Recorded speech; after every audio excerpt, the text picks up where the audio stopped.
Dans cette séquence, nous allons aborder les chaînages. Ces chaînages peuvent se faire de différentes façons.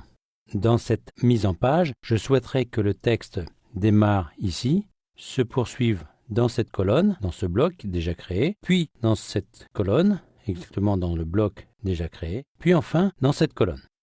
Donc il va falloir réaliser un chaînage. Ce chaînage va être fait manuellement à partir de blocs existants. Avant d'étudier ce chaînage, nous allons examiner l'aspect des blocs, ce qui nous permettra de comprendre dans quel cas il doit y avoir chaînage et dans quel cas cela ne sera pas utile.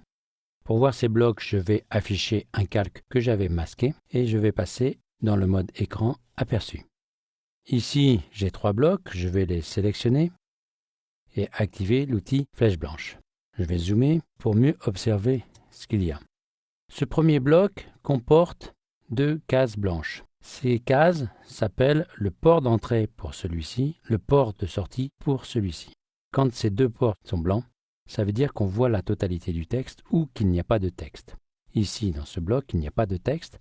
En revanche, dans celui-ci, il y a un texte que l'on voit complètement. Dans ce dernier bloc, le bloc d'entrée est vide. Le bloc de sortie contient un plus. Ce plus signifie que je ne vois pas le texte complet, qu'il faudra que je fasse un chaînage. J'ai parfois une autre solution qui consisterait à modifier l'encombrement du texte ou utiliser cette icône qui va adapter la taille du bloc automatiquement.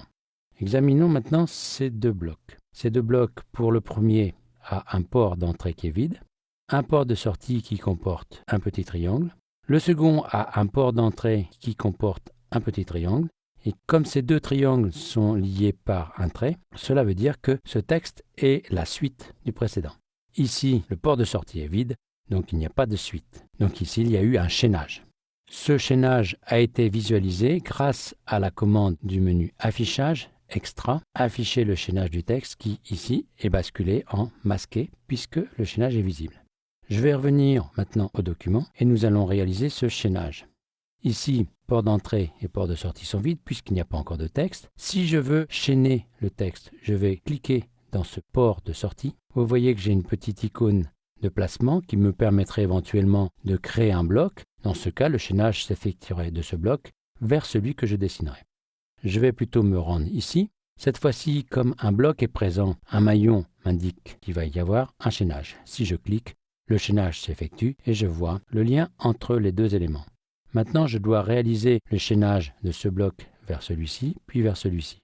Donc, on va faire directement ce qu'on appelle un chaînage multiple, c'est-à-dire enchaîner les opérations précédentes. Je vais cliquer pour faire apparaître la suite du texte, mais je vais maintenant enfoncer la touche Alt. Vous voyez que l'icône change d'aspect. Comme il y a un bloc, les parenthèses m'indiquent que je sélectionne ce bloc. En revanche, si j'étais à l'extérieur, il faudrait que je dessine le bloc. Maintenant, l'icône qui est entre parenthèses ici, ou sous les traits quand je suis hors de la page, m'indique que je vais pouvoir poursuivre le chaînage. C'est ce qu'on va voir maintenant.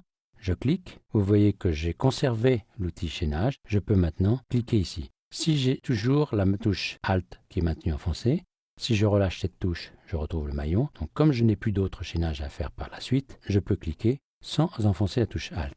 Si je maintiens cette touche encore enfoncée et que je clique, je retrouve encore à nouveau le maillon de chaînage. Pour arrêter ce chaînage ici, il suffira de taper V ou de cliquer sur l'outil flèche. J'ai donc réalisé le chaînage. Je retourne donc sur la page 1 et je sélectionne le premier bloc. Donc le port d'entrée vide m'indique que c'est bien le premier bloc. Je vais importer le texte, donc commande D, puis je vais choisir ce texte ici de chaînage.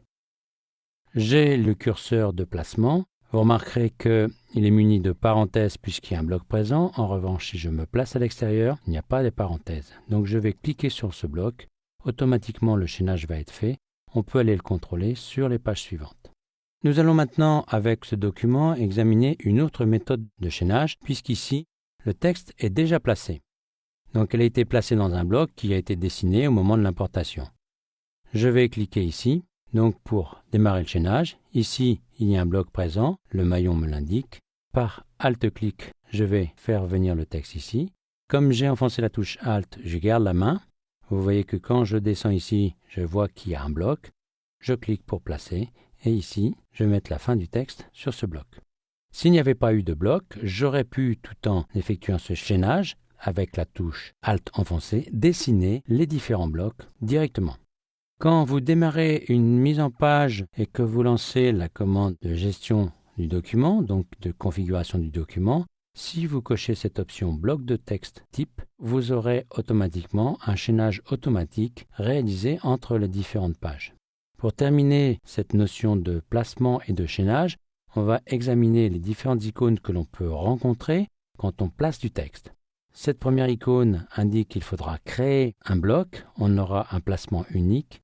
Le bloc aura un signe plus dans son port de sortie si le texte n'est pas affiché complètement. Ici, cela veut dire que l'outil de placement survole un bloc. Quand je clique, il remplira le bloc. Ici, j'ai un chaînage automatique donc qui insérera des pages automatiquement quand je cliquerai sur la page. Ici, c'est la même chose qu'au-dessus, mais cette page comporte un bloc. Ça peut être par exemple le bloc de texte type créé au démarrage du document. Ici, j'ai enfoncé la touche Alt. Je suis en semi-automatique ou chaînage multiple, mais je dois créer un bloc comme l'indique cette icône.